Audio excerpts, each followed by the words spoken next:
Well, welcome to the Manna at the Tap podcast, where we as a community actively seek the spiritual nourishment our souls crave.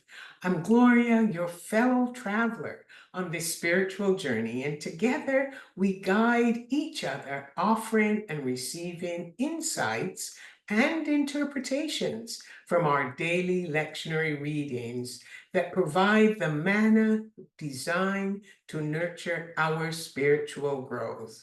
Your active participation is what makes this journey so enriching and fulfilling.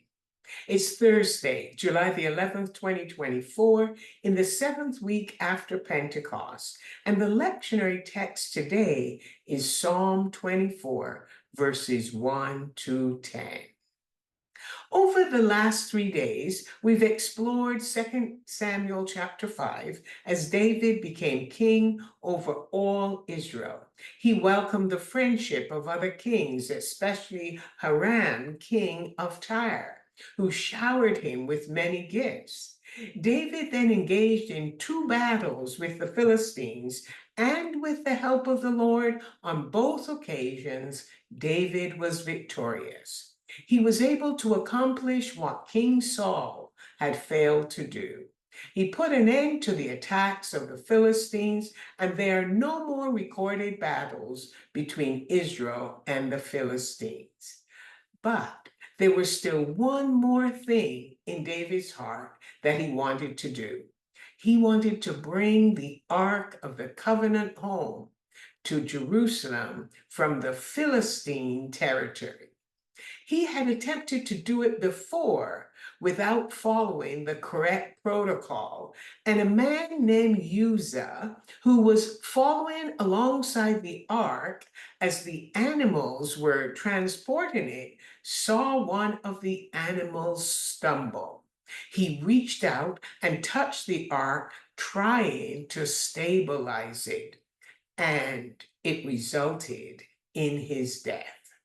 This time, David followed the protocol given to Moses.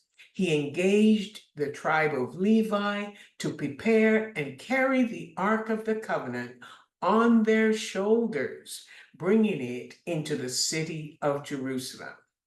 David and the people celebrated and danced with exuberance on seeing the ark, which represented God's visible presence in their midst. Psalm 24 is a liturgy that sketches out the return of the Ark of Covenant and is known as an entrance liturgy designed to accompany a procession of worshipers and priests into the temple. The liturgy describes the nature of worshipers entering Yahweh's presence and Yahweh as the King of glory entering the space of the worshipers, those who seek his face. The opening words in verses 1 and 2 celebrate Yahweh as creator. He owns the earth because he created it, everything in it, and its inhabitants. This is not a hostile invasion by Yahweh, but one of mutuality as worshipers enter Yahweh's sacred space and he enters their space, forming a holy relationship. In creating this world, Yahweh's creative activity brought order out of chaos that was symbolized by the sea and rivers. Now, this is a 3 stanza song. And as we move to the second stanza, verses 3 to 6, the liturgy changes from a universal focus to a focus on the temple in Jerusalem, which formed the intersection between heaven and earth. So in verse 3, the question is asked, who can enter Yahweh's presence? Who may ascend Yahweh's mountain? David answered the question with 4 descriptors.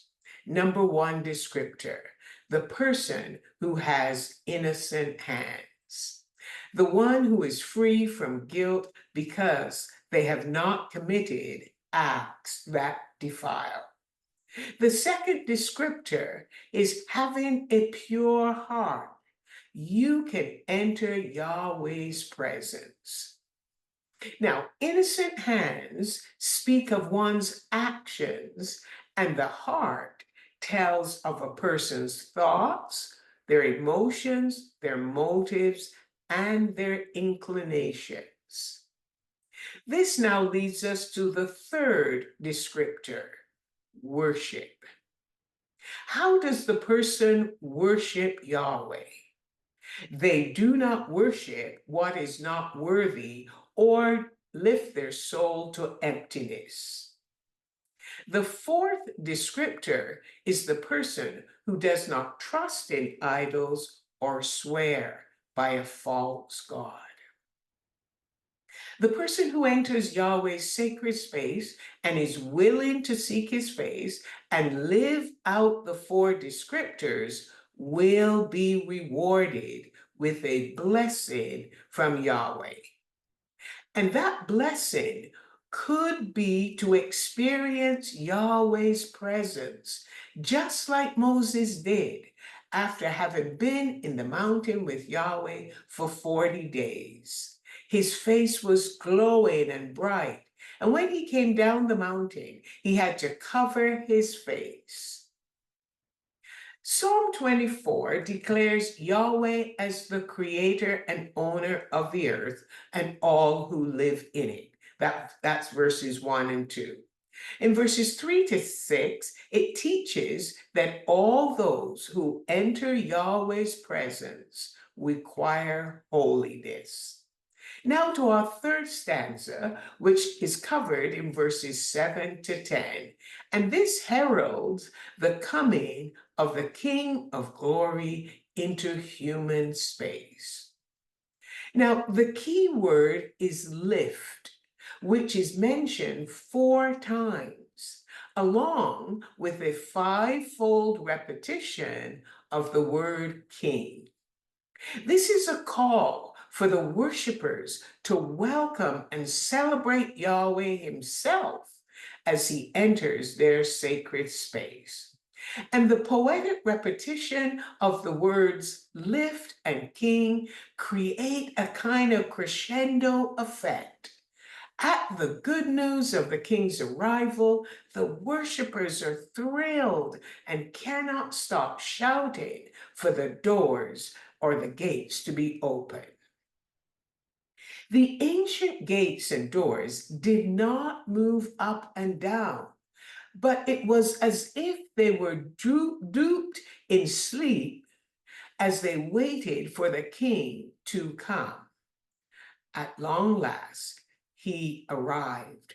And the metaphor is for one to lift one's head, acknowledging one who is more excellent and more gracious than human. So, to lift one's head to Yahweh means recognizing Yahweh as God. This is a confession of one's faith, and to confess one's truth is to deny all other claims. The psalmist calls us to acknowledge Yahweh as King. Yahweh is a warrior who is strong and mighty and has won the battle. Yahweh is the King of glory.